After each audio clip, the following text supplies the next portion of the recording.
اور زکوٰۃ کے جو حقدار ہیں ان تک پہنچے تو پاکستان میں صرف 1-2 سالوں کے اندر غربت ختم ہو جائے۔ اتنی دولتیں ہیں لوگوں کے پاس، اتنی جائیدادیں ہیں لوگوں کے پاس۔ ایک تو سارے لوگ زکوٰۃ ادا نہیں کرتے، دوسرا یہ ہے حقداروں تک نہیں پہنچتی۔ پیشہ ور مانگنے والے اور اس موسم کے اندر جو ہے وہ اپنے آپ کو غریب ظاہر کر کے اور مختلف اپنی مجبوریاں ظاہر کر کے مال ہتھیانے والے بہت سارے ہیں، اور زکوٰۃ دینے والا کہتا ہے میں جلدی جلدی فارغ ہو جاؤں۔ جتنی محنت مال کو کمانے میں صرف کی ہے، اتنی ہی محنت حقداروں کو تلاش کرنے کے لیے بھی کرے تاکہ اس کی زکوٰۃ اصل مصارف تک پہنچے۔ تو قرب قیامت میں یہ ہوگا کہ زکوٰۃ کو ٹیکس جانا جائے گا، وَتُعَلِّمَ لِغَيْرِ الدِّينِ، اور علم دین کے لیے حاصل نہیں کیا جائے، دین کے علاوہ کے لیے حاصل کیا جائے۔ اس کے 2-3 مفاہیم ہیں۔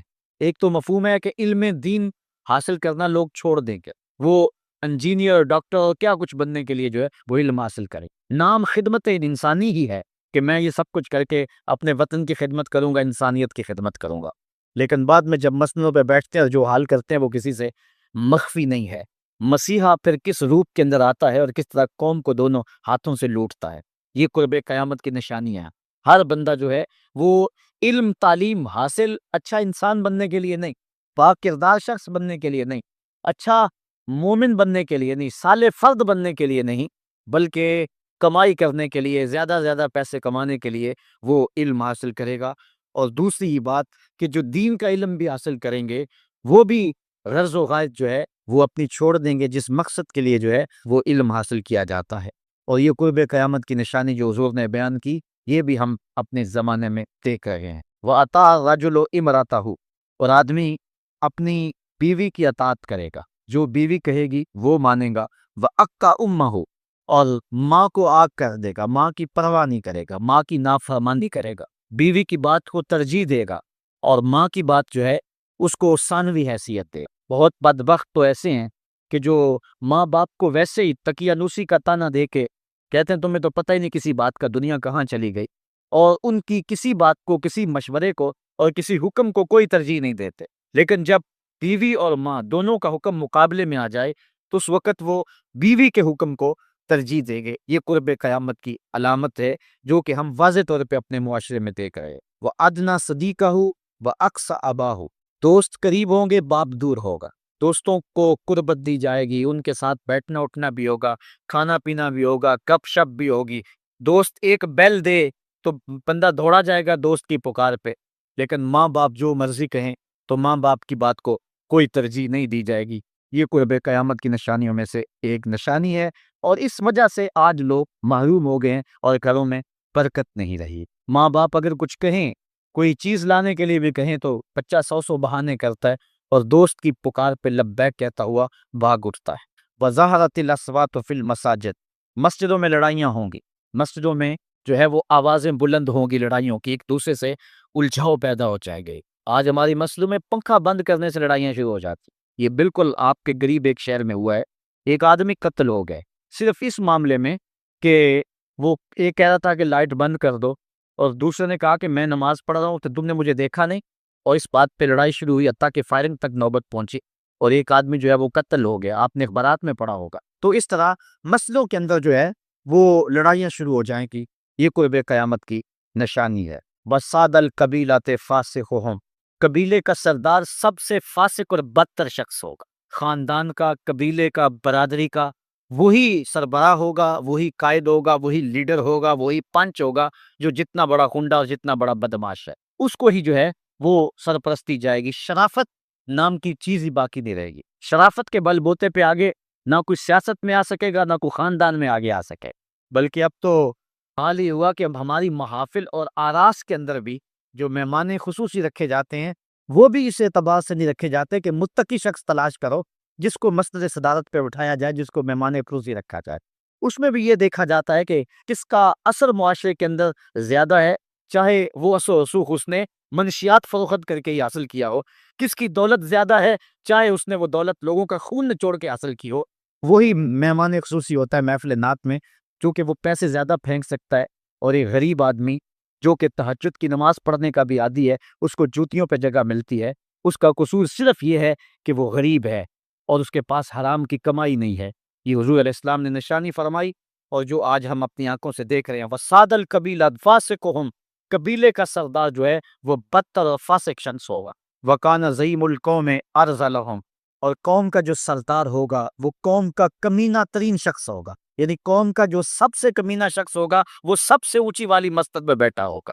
اور آپ دیکھ لیں، صرف پاکستان میں نہیں، پوری دنیا پہ دیکھ لیں کہ ایسا نہیں دیکھ رہے ہم کہ جو بدبخت ہے، جو کمینہ ترین شخص ہے، فلت نے بخشی ہے انہیں خواجگی، جو جانتے نہیں روش بندہ پروری کیا، جن کو اپنے نفع نقصان کا بھی نہیں پتا، اپنے آپ کا بھی شعور نہیں ہے، ہم کون ہیں، کس لیے آئے ہیں، جو مقصد حیات سے بھی آگاہ نہیں ہے، تو وہ قوم کے سردار ہو، سیاسی تنظیمیں ہوں یا دیگر تنظیمات ہوں، الا ماشاء اللہ اکثر حال یہی ہے جو اللہ کے محبوب علیہ السلام نے بیان فرمایا، جہاں کہیں بھی شرافت، نجابت اور اچھے لوگوں کو برتری ہے، آہستہ آہستہ وہ کم ہوتی چلی جائے گی، اور یہی ہوگا سارے کا سارا نظام جب قیامت آئے گی، تو یہی ہوگا کہ جتنا برا شخص ہوگا، جتنا کرپٹ شخص ہوگا، جتنا ظالم شخص ہوگا، جتنا ڈاکو لٹیرا اور انتہائی کمینہ صرف شخص ہوگا، وہی جو ہے وہ قوموں کا سردار ہوگا۔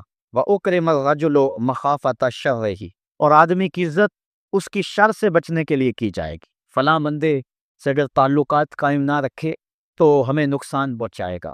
آج 10 نمبر کا گنڈا بھی ہو تو لوگ اس سے تعلق ضرور استوار رکھتے ہیں، یہ فخر سمجھتے ہیں۔ آج کل افطار پارٹیاں ہو رہی ہیں اور اس میں ان کو بلایا جاتا ہے دعوت افطار پر جنہوں نے روزے ہی نہیں رکھے ہوئے۔ یہ افطار پارٹیاں نہیں ہیں، یہ ایک تماشا ہے جو لگایا جاتا ہے۔ اس لیے یہ ایک مزاج ہوگا قرب قیامت میں جس کا بیان حضور علیہ السلام نے کیا، جبکہ ہم ہر روز یہ اللہ سے وعدہ کرتے ہیں، وَنَخْلَعُ وَنَتْرُكُ مَن يَفْجُرُ، دعائے قنوت میں کہتے ہیں، اے اللہ جو تیرے حکموں کو توڑتا ہے ہمارا اس سے کوئی تعلق نہیں ہو۔ یہ روز عہد کرتے ہیں لیکن مسجد سے نکل کے اس عہد کو توڑ دیتے ہیں، بلکہ بہت سارے تو مسجد کے اندر ہی توڑ دیتے ہیں۔ وَظَهَرَتِ الْكَيْنَاتُ وَالْمَعَازِفُ، اور گانے والی اور بچانے والی عورتیں اور گیت گانے والی عورتیں، رنڈیاں، یہ جو ہیں وہ گانا شروع کر دیں گی اور یہ عام ہو جائے گا۔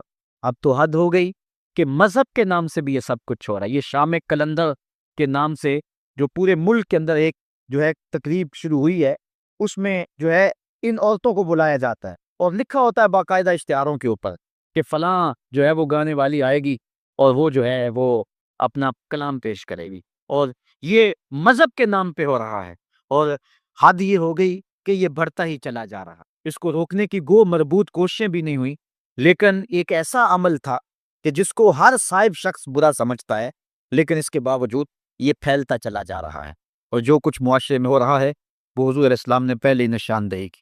وَشُرِبَتِ الْخُمُورُ، اور شرابیں پی جائیں گی، رنڈیاں ناچیں گی، گانے گائیں گی اور شرابیں پی جائیں گی۔ وَلَعَنَ آخِرُ هَٰذِهِ الْأُمَّةِ أَوَّلَهَا، اس امت کے بعد میں آنے والے لوگ پہلے گزروں پر لعنت کریں گے، کہیں انہیں تو پتہ ہی نہیں ہے۔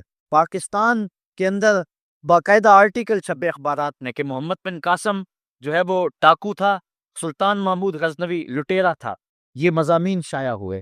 صحابہ کو گالیاں نہیں دی جا رہی، کتنے لوگ ہیں جو صحابہ کو برا بھلا کہتے ہیں، اور حضور علیہ السلام کے والدین طیبین جن کی وساطت سے یہ درے اور گوہر شاہوار ہمیں نصیب ہوا، ان والدین کو ممبروں پہ بیٹھ کے کیا جہنمی نہیں کہا جا رہا؟ تو یہ وہ زمانہ، کیا امام حسین کو باغی نہیں کہا جا رہا؟ پہلے لوگ اندر داخل ہو کے کرتے تھے اور کتابچے چھاپتے تھے، اب آہستہ آہستہ ممبروں پہ بھی آ گئے اور یہ بات کہی جانے لگی ہے۔ اس پر باقاعدہ اجتماعات منعقد ہوتے ہیں، اس پہ کہا جاتا ہے، ایک ٹی وی چینل کے اوپر یزید کو جو ہے وہ رحمت اللہ تعالی علیہ کہا گیا، کیا کچھ نہیں ہوا، یہ سب کچھ آپ کے سامنے ہے، یہ حضور نے بیان فرمایا، یہ ہونا تھا۔ آقا کریم علیہ السلام نے ارشاد فرمایا وہ وقت آئے گا کہ جو آخر والے ہوں گے وہ سمجھیں گے کہ ہم ہی جو ہے وہ دیندار ہیں، ہمیں دین کا ٹھیکہ، اور پچھلوں پر لعنت بھیجیں گے کہ انہیں کیا پتا تھا دین کا۔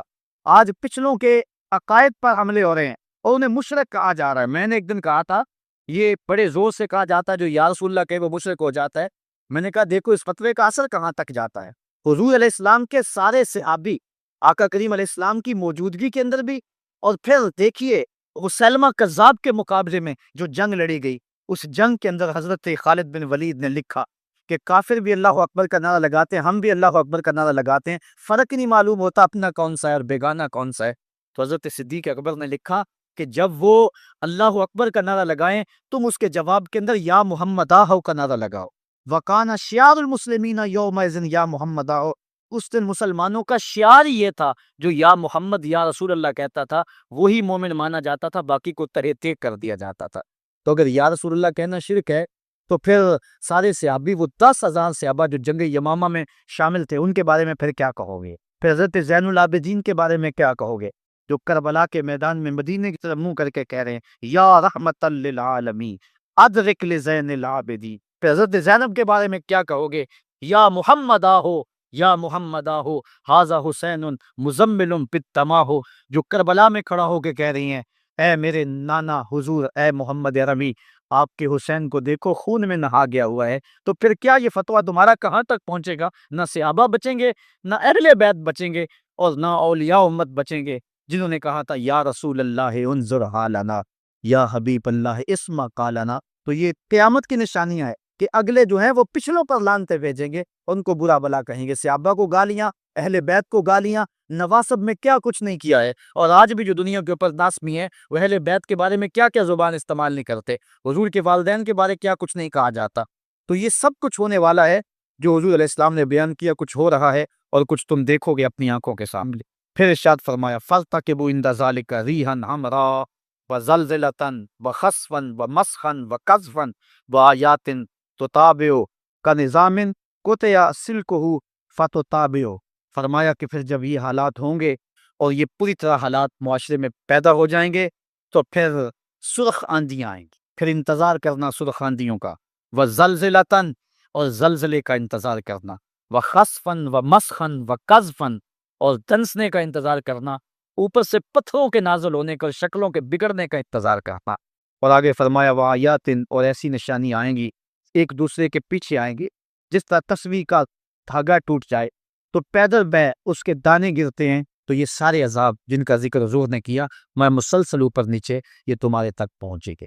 حضرت انس رضی اللہ تعالیٰ عنہ سے ایک اور روایت لیتے ہیں، حضور علیہ السلام نے ارشاد فرمایا لا تقوم الساعة حتى يتقارب الزمان فتكون السنة كالشهر والشهر كالجمعة وتكون الجمعة كاليوم ويكون اليوم كالساعة وتكون الساعة كالدرمة بالنار۔ فرمایا جب قیامت آئے گی اتنی دیر تک قائم نہیں ہو سکتی جب تک زمانے مختصر نہیں ہو جائیں گے، زمانے سمٹ نہیں جائیں گے، حتیٰ کہ سال مہینے جتنا ہو جائے گا، اور مہینہ ایک جمعۃ المبارک جتنا ہو جائے گا، اور ایک جمعہ ایک دن جتنا ہو جائے گا، اور ایک دن ایک گھڑی جیسا ہو جائے گا، اور ایک گھڑی ایسے ہوگی جس طرح آگ کا شعلہ جلایا اور وہ بجھ گیا۔ اور آج آپ دیکھ نہیں رہے کہ دن کتنی جلدی گزرتا؟ کسی زمانے میں ہم گرمیوں کی چھٹیاں کاٹتے تھے تو گزرتی نہیں ہوتی تھی گرمیوں کی چھٹیاں، لیکن آج آپ دیکھیں یہ دوپہر نہیں گزرتی ہوتی تھی۔ رمضان المبارک گرمیوں کے روزے جب ہمارے بچپن میں آئے تھے تو دوپہر نہیں گزرتی ہوتی تھی، لیکن آج وہی گرمیاں ہیں، لیکن ادھر سے سورج طلوع ہوتا ہے ادھر سے غروب ہو جاتا، وقت سمٹ گئے، زمانے سمٹ گئے، اور یہ قرب قیامت کی نشانیاں۔ خرابی اتنی زیادہ ہوگی، حضور نے ارشاد فرمایا حضرت ابو ہریرہ سے ہے، آدمی گزرے گا اور ایک پرانی سی قبر دیکھے گا اور کہے گا وَيَقُولُ يَا لَيْتَنِي كُنْتُ مَكَانَ صَاحِبِ هَذَا الْقَبْرِ وَلَيْسَ بِهِ الدِّينُ إِلَّا الْبَلَاغُ۔ فرمایا انسان قبر کے قریب سے گزرے گا تو گزرتے ہوئے وہ ٹھنڈی آ بھر کے کہے گا کاش کہ اس قبر کا مکین میں ہوتا، اور فرمایا دین سوائے آزمائش کے اور کچھ نہیں رہ جائے گا۔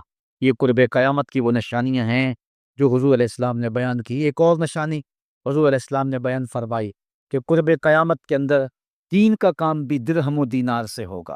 اس کے دو مفاہیم ہیں، ایک مفہوم تو یہ ہے کہ دین کا کام کرنے والے بھی پیسے ٹگے کے بغیر جو ہے وہ ایک قدم نہیں چلیں گے۔ کیا آج 2-3 لاکھ روپے نعت پڑھنے کے نعت خواں وصول ہم سے نہیں کر رہے؟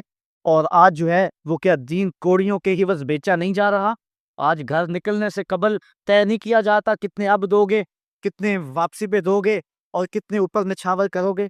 دین کیا کوڑیوں کے عوض اور پیسے کے عوض بیچا نہیں جا رہا؟ ایک اس کا مفہوم یہ ہے، اور دوسرا مفہوم اس کا یہ ہے قرب قیامت میں اگر کوئی دین کا کام کرنا بھی چاہے گا تو درہم و دینار کے بغیر نہیں ہو سکتا، یعنی اس کو ضرورت ہوگی کہ میرے پاس مال ہو، حالات ہوں اور میں دین کا کام کروں۔ اگر اس کے پاس حالات نہیں ہوں گے تو دین کا کام اس کے لیے کرنا مشکل ہو جائے گا۔ جس طرح کسی زمانے میں علماء برگد کی چھاؤں میں بیٹھ کے اور لوگ ان کے پاس بھی آ گئے، کوئی وسائل کی ضرورت نہیں تھی، وہ پڑھا سکتے تھے، لوگ بیٹھ کے۔